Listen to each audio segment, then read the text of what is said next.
Estamos hoy con Andrés Delich, que es sociólogo especializado en educación y ha sido nombrado recientemente como secretario general adjunto de la OEI para la Ciencia, Educación y Cultura. Gracias por estar en 20 Manzanas. Muchas gracias por la invitación. Hace poquito el presidente Macri dijo que se iba a cambiar la educación en matemáticas, siguiendo un modelo de Singapur. ¿Sirve cambiar el modelo? O sea, ¿vamos a lograr un resultado? Y adoptar un modelo de otro país, ¿es algo viable para nosotros? A ver, empezando por el principio, ni el presidente Macri ni el ministerio enseña matemáticas a los chicos. A los chicos les enseñan matemáticas a los docentes. Entonces tenemos por delante, cualquiera sea la metodología que tomemos, un trabajo enorme de capacitación y trabajo con los docentes para que eso se traslade al aula. Dicho esto, te diría que uno de los problemas, primero, la Argentina tiene un problema de matemáticas muy marcado, muy pronunciado, muy por abajo de la ¿Cómo está evaluado región. eso? ¿Cómo está evaluado? A través de las pruebas que tenemos tanto nacionales como internacionales. Es decir, la Argentina tiene un problema marcado en matemáticas. Trabajar con eso significa encontrar una metodología y capacitar a los docentes y que los docentes tengan materiales para poder trasladar eso al aula. O sea, que esa secuencia no se ven resultados inmediatos, sino que lleva años persistiendo. La metodología de Singapur es una metodología de enseñanza de matemáticas mucho más directa y que tiene un elemento que es interesante más allá de los aspectos pedagógicos, metodológicos, y es que está fundado en el esfuerzo de los chicos por aprender. Y nosotros tenemos un sistema educativo donde el valor del esfuerzo para aprender se ha perdido o está desdibujado, ¿no? Entonces, ¿en qué sentido, digamos, depende del esfuerzo de los chicos? Porque no es una receta mágica que permite introducir en la cabeza de los niños conocimiento de matemáticas. Es una metodología que está fundada sobre una disciplina de estudios que los chicos tienen que sostener. O sea, Singapur no es solamente un método, es un método y una forma de organización del sistema educativo que van de la mano. Entonces nosotros trasladamos ciertos elementos pedagógicos. Tenemos además que trasladar otros elementos de contexto para que sea realmente efectivo, entre ellos la cantidad de horas y el esfuerzo que hacen los chicos en Singapur y que tendrían que hacer los chicos acá para tener resultados. Y esto es importante entenderlo, ¿no? Porque cuando uno trae experiencias de otros países y las saca de contexto, hay que descubrir qué cosas tienen que ver con, si querés, los aspectos técnicos y que tienen que ver con el contexto, que explican que en ese contexto esos elementos técnicos funcionen.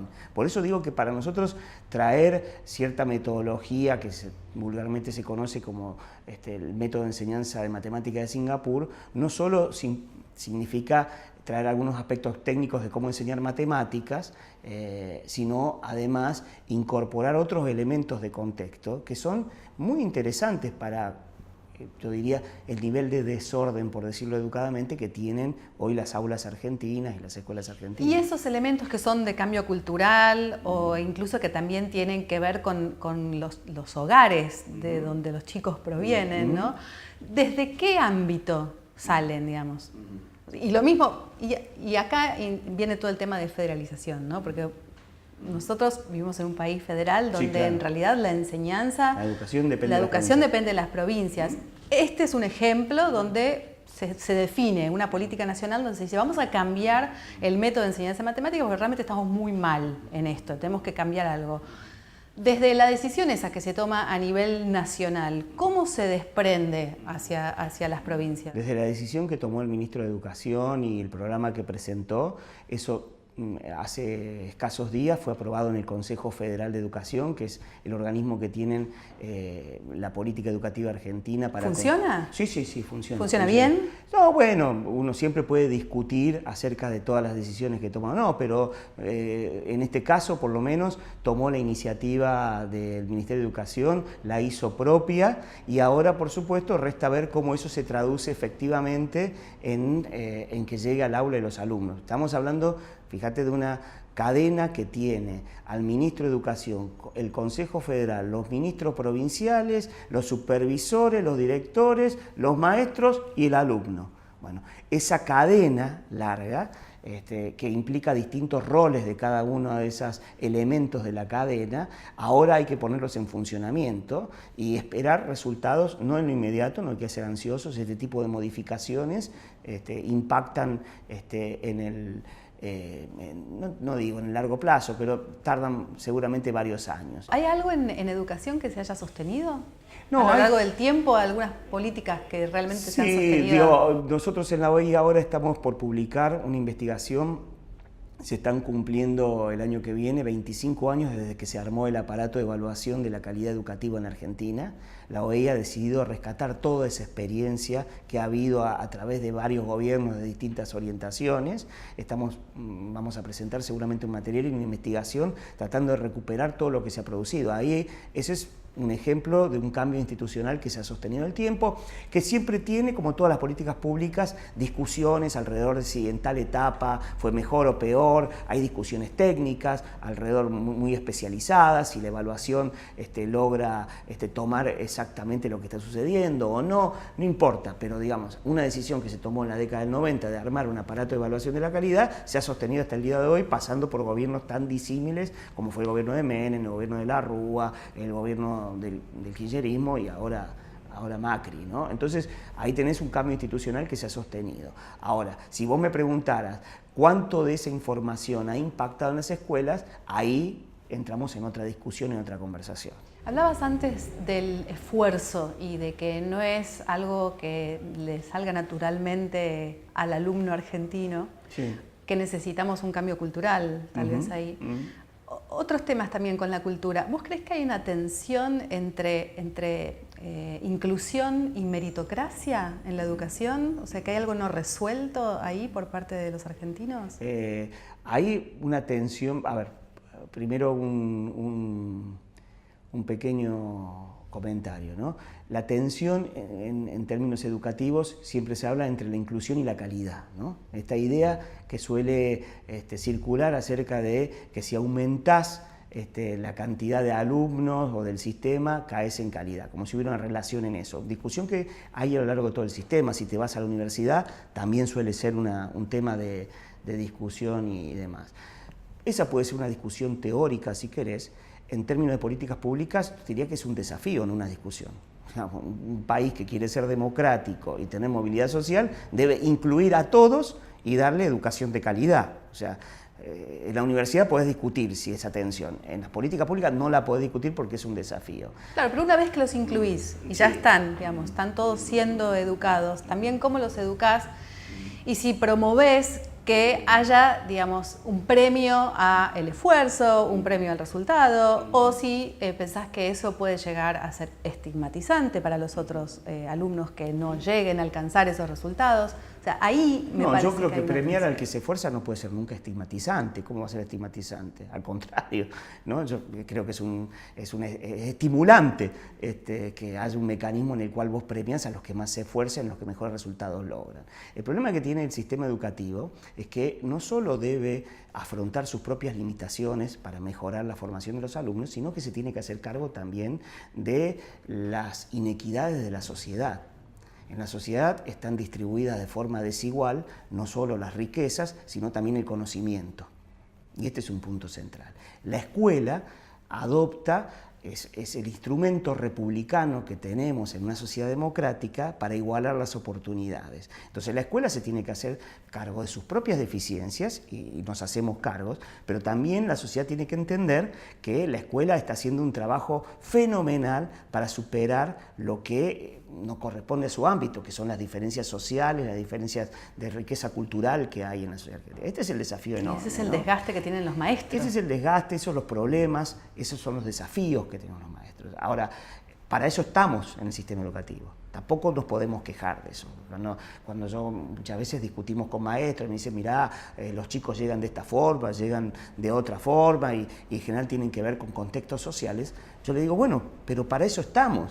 A ver, si esto fuera Finlandia, con los niveles de separación o segmentación que son casi irreconocibles en el marco de la sociedad finlandesa, entre quien más gana, la familia que más gana y la que menos gana, en términos de reparto de bienes culturales y demás, por supuesto que sería más fácil, pero no es Finlandia. Vivimos en Argentina y nuestro desafío es ayudar a que esta sociedad sea mejor, entre otras cosas, logrando morigerar y, si es posible, cambiar el destino que tiene un chico simplemente porque le tocó nacer en un hogar pobre, porque hoy el sistema educativo tiene un enorme desafío en este sentido. Eso que pomposamente llamamos movilidad social. ¿Qué quiere decir? Quiere decir la posibilidad de darle la herramienta a un chico de cambiar su destino.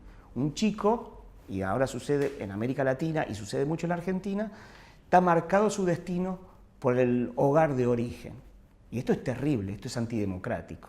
Y en ese camino de tratar de igualar las oportunidades para quienes hayan nacido en hogares más desfavorecidos, también hay otro problema que es el vaciamiento de la escuela pública de aquellos chicos que nacieron en hogares más privilegiados, ¿no? Porque la segmentación. Exacto, se ha dividido en dos a la población, con lo cual, digamos, todos los problemas de la grieta se aumentan, seguro. La desigualdad también. Porque también, digamos, los chicos que vienen de hogares menos privilegiados, cuando hablan con otros que tienen más educación, también se nutren de eso, ¿no? Entonces, hemos como dividido en dos a la sociedad. ¿Eso se puede revertir de alguna manera?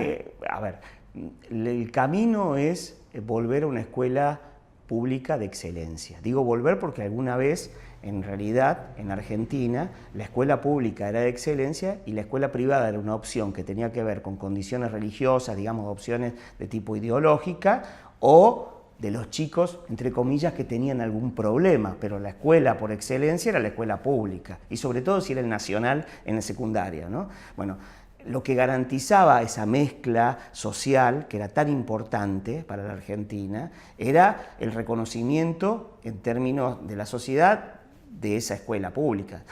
Devolverle ese prestigio es el desafío principal que tiene el propio sistema, ¿no? Y eso tiene que ver con un montón de elementos, ¿no? No solo de oferta educativa, donde las escuelas públicas muchas veces han quedado atrás de la oferta que puede hacer segmentada el sector privado, sino que tiene que ver con las condiciones de educabilidad que se generan dentro de una escuela, ¿no? Muchos padres sienten que las escuelas públicas no solo tienen un problema de cómo le enseñan a sus hijos, lo que es más grave, sienten que los hijos no están cuidados, sienten que hay una situación de desgobierno adentro de más, y entonces toman opciones que no tienen que ver con la calidad educativa, tienen que ver con cierta condición de gobernabilidad, de dónde dejan a los hijos o dónde promueven que los hijos estén. Porque yo puedo entender que sea una opción elitista en cierto sector social de enormes ingresos económicos y que decide que su hijo esté con algo que considera que son sus pares en términos sociales.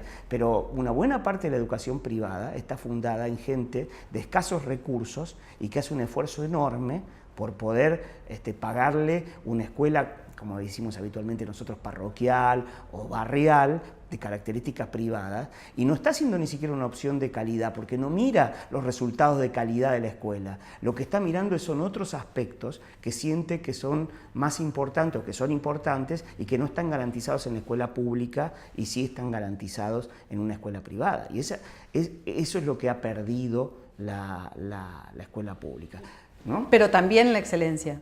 Y la excelencia, por supuesto. La excelencia y la gobernanza, las dos. Claro, pero en todo caso, a ver, hay una discusión sobre la pérdida de la excelencia, ¿no? En eso hay que tratar de ser un poquito más riguroso. Nosotros tenemos, justamente hablábamos antes, hace 25 años evaluaciones. Entonces nosotros tendemos, por supuesto, a idealizar una escuela que no sé si era mejor, pero está claro que tenía más prestigio. No sé si era mejor, tenía más prestigio. De calidad es más difícil saberlo porque no había evaluaciones como si las hay ahora. Lo que está claro es que la escuela pública ahora es mucho menos prestigiosa. Y no es menos prestigiosa porque hayan entrado otros sectores sociales que antes no estaban. Es menos prestigiosa porque está más deteriorada en términos de lo que le garantiza a la sociedad. Y entonces esto es un problema que tiene que ver con la oferta de la escuela, pero también tiene mucho que ver con el hábitat de la escuela. Y este es un tema al cual los educadores no le damos la suficiente importancia y que sí le dan los padres. Nosotros no hablamos de los climas escolares y los padres miran los climas escolares. ¿Y cómo se produce ese cambio? Porque nuevamente en un sistema federal donde cada provincia tiene su metodología, su forma de hacer las cosas, su decisión de qué hacer con el presupuesto. Mirá, ¿Cómo se puede homogeneizar, incluso también desde el punto de vista de la igualdad de oportunidades, en toda la geografía de la Argentina, ¿no? A ver, homogeneizar igualdad significa tener capacidad de distribuir diferente. Este es un punto clave. Porque no hay un problema de presupuesto, ¿o sí? No, hay problema de presupuesto siempre hay en educación. La pregunta es si con más presupuesto resolvemos los problemas que tenemos. Siempre, no los resolvimos, se aumentó el presupuesto, de hecho, y no los resolvimos. Claro, por eso, a eso voy. Exactamente esa reflexión tuya es el centro de mi opinión, digamos. Por supuesto, la educación siempre requiere más fondos. Y cuanto más compleja y querés que sea de mayor calidad, mayores recursos va a querer. Y siempre es bueno poner más plata en educación. Esa es una definición central y es una obviedad, pero es bueno decirlo. Ahora, a partir de ahí, uno puede hacer la pregunta inversa. ¿Con más dinero simplemente se resuelven los problemas de educación? Y yo digo que no, justamente por lo que decís vos. Tuvimos una década extraordinaria de aumento de la inversión y eso no impactó necesariamente en los resultados de calidad ni en esto que hablábamos antes, en el clima que se vive en las escuelas. Volviendo a la pregunta, ¿cómo hacemos? Y mira, lo que yo creo que lo que se ha derrumbado en la Argentina, ha colapsado, para usar el libro de un especialista que acaba de publicar, se llama El colapso de la educación argentina, para usar la palabra que usa Mariano Narodowski, ha colapsado, porque me parece que es una imagen excelente, tiene que ver con una forma de organización vertical del sistema educativo y que requiere modificaciones en las cuales vos sos capaz de dotar de poder no a la cúspide del sistema, sino a cada comunidad educativa alrededor de la escuela. Esto cambia cuando la comunidad educativa, el director, los docentes y los padres se hacen responsables de lo que pasa en la escuela. Hoy nadie es responsable de lo que pasa en la escuela. La escuela es un sitio en el cual intervienen un montón de actores que vienen de lugares distintos y que no tienen ninguna posibilidad de decidir sobre lo que sucede cotidianamente ahí. Ni el director puede decidir quién es su equipo, ni el equipo puede decir nada sobre el director, ninguno de ellos, ni el director ni el equipo pueden decidir mucho sobre el currículum, ni sobre la estrategia de enseñanza, ninguno de ellos pueden decidir mucho acerca de cambiar, ordenar horas de estudio y demás.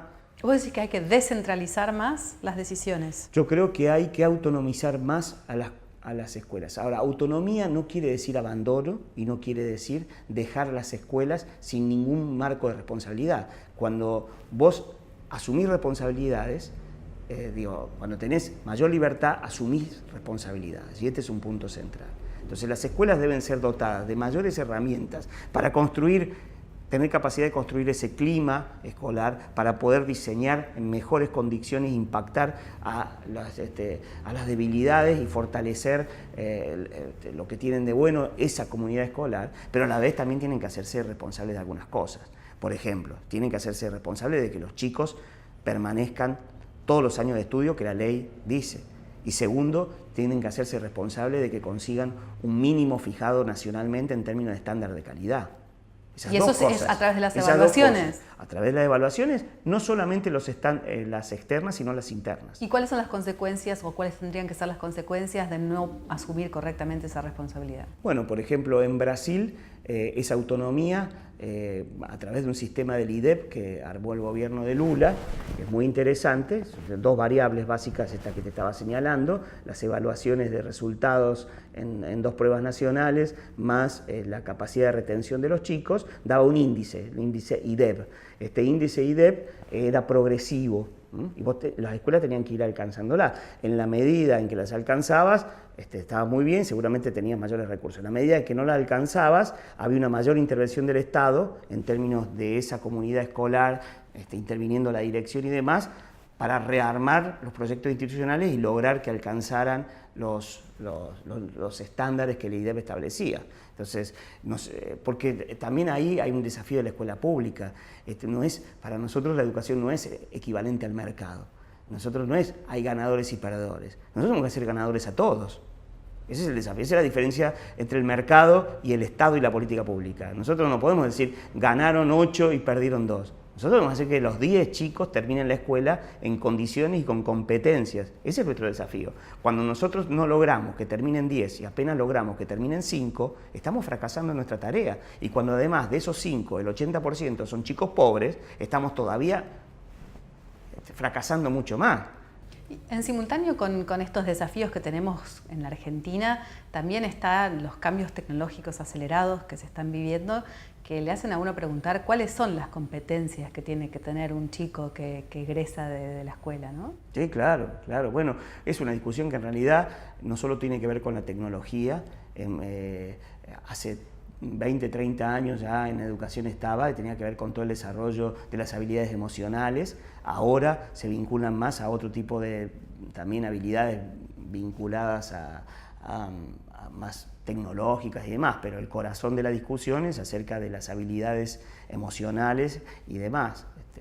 Es así, la escuela enciclopedista de la cual nosotros somos herederos y nos cuesta terminar a veces de romper y demás, es una escuela que tiene una mirada muy pobre sobre el desarrollo de estas cualidades y estas competencias emocionales que yo creo que son lo más potente, porque a ver, la tecnología, el manejo de la tecnología requiere por supuesto algunas claves, pero se puede siempre reentrenar y además una de las características de la tecnología en su relación con el mercado es que cada vez es más amigable, ¿no? Entonces yo no, en ese punto mirado como una competencia específica la de la tecnología no me preocupa es que la reorganización del mundo social y del trabajo requiere estas otras competencias que tienen que ver con las emocionales, la capacidad de liderazgo, la capacidad de aprendizaje autónomo, la capacidad de trabajo en red, en equipo. Son capacidades que tienen que ver no porque haya un cambio tecnológico, sino porque el cambio tecnológico va acompañado de un cambio de la organización de la sociedad. Estamos en un mundo en que por primera vez, si no nos damos cuenta,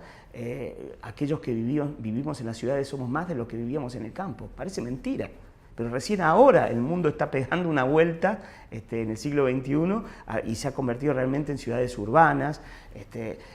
La cuarta revolución industrial vinculada al conocimiento implica que todo lo que tiene que ver con la fuerza física ya está en otro, digamos, en retroceso. Significa todos nuestros trabajadores van a trabajar con símbolos y con conocimiento. Entonces, para la escuela ese es un enorme desafío y una enorme oportunidad, porque te diría, mira, para la escuela esa es una enorme oportunidad, porque nosotros no solamente formamos, o en la escuela, en el sistema, tenemos el desafío de formar futuros trabajadores.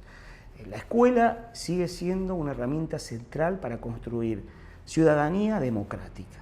Para eso nos pusieron en marcha hace más de 100 y pico de años en la Argentina. Y eso no podemos perderlo porque tiene que ver al tipo de sociedad que aspiramos a vivir, ¿no es cierto? Entonces, ahora tenés una oportunidad enorme, porque curiosamente esas habilidades que se requieren ahora para el mercado, ¿no?, para el mundo del trabajo, son las mismas que se requieren para construir una buena ciudadanía. Hace 120 años no era así. Había una tensión porque vos, por un lado, organizabas, tratabas de construir ciudadanos, todos iguales en sus derechos, no importaba la riqueza o el poder, y por otro lado tenías un mundo del trabajo que te reclamaba que formaras para una organización laboral, claro, más vertical. Ahora resulta ser que las mismas competencias se requieren para la ciudadanía y para el mundo del trabajo, lo cual es un desafío extraordinario. Digamos, es central para el mundo del trabajo la autonomía personal y la capacidad de aprender. Necesitamos escuelas más permeables a esto. Por ejemplo, viene a la mente la educación sexual integral, que va en la línea de la ciudadanía, de las herramientas emocionales que puedan llegar a tener los estudiantes, y que está vigente desde el 2006, y sin embargo casi no tiene aplicación en todo el país. Entonces parecería como que las escuelas se están resistiendo a incluir este tipo de conocimientos más blandos o digamos activos para la vida, digamos, para los chicos, ¿no? Claro. Lo que pasa es que son temas que son propios. A ver, no es que la escuela se resista, al contrario. Yo soy de la idea de que en esos temas en particular es mayor la fuerza de cambio al interior de la escuela que lo que hay en la sociedad. Porque no es que, digamos, los maestros les puede faltar capacitación y por supuesto son parte de esta sociedad, reflejan los vaivenes con estos temas que tiene la sociedad. Pero yo te diría que desde la ley hasta acá se ha avanzado bastante. Yo siento que avanzó más en la escuela que lo que a veces avanzan en la sociedad y en las Los políticas, hogares. en los hogares, por supuesto. Digamos. Yo te aseguro que en la mayor parte de las familias, te diría que la maestra tiene más diálogo sobre lo que conocemos como educación sexual con los alumnos que esos alumnos tienen con sus padres. Eso no te quepa ninguna duda, ¿no? En ese sentido, ahora, que falta muchísimo. Estuvimos hablando de varios actores a nivel nacional, provincial, dentro de las autoridades de las escuelas, los hogares. Hay otro actor en educación, que son los sindicatos. ¿Cuál es el rol que están cumpliendo y que deberían cumplir?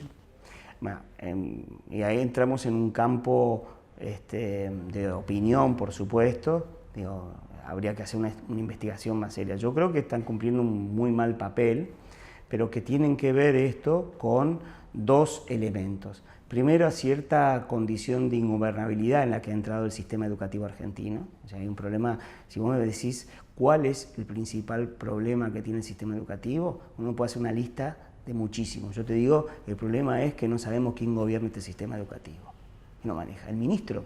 Tengo dudas de que maneje el ministro. ¿Los supervisores? El gremio, algunas cosas sí, otras no. Entonces, este es un tema, la gobernabilidad del sistema. Dentro de esta situación, a veces trágica, por ejemplo, en el caso de la provincia de Buenos Aires, no sucede tanto en la capital federal, pero en la provincia de Buenos Aires es trágico el tema de la gobernabilidad del sistema, la gobernanza del sistema. En esa situación casi de anomia en la que vive una parte del sistema educativo de la provincia de Buenos Aires, el gremio no contribuye con la cultura gremial que ha construido, porque este es el problema. El mayor déficit que tiene hoy el mundo gremial docente es que cambió una cultura interna del mundo docente. El mundo docente, el que nosotros conocimos y el que de alguna forma se expresaba en la figura de Alfredo Bravo, era un mundo que tenía a la vez un compromiso gremial con los docentes, pero también un enorme compromiso con el mundo educativo, que entendía, por ejemplo, que un conflicto gremial era la última situación en la cual se podía llegar, que tenía un respeto y una vinculación particular con que las escuelas fueran eficaces porque entendían el papel político, en el buen sentido el papel político, no partidario, el papel político que la sociedad le ha dado a la escuela pública, que es que hablábamos antes. Ahora, esa cultura, vía los gremios, ha ido cambiando, incluso suelen autodenominarse trabajadores de la educación como un cambio sustancial vinculado a la identidad, dejando de ser maestros.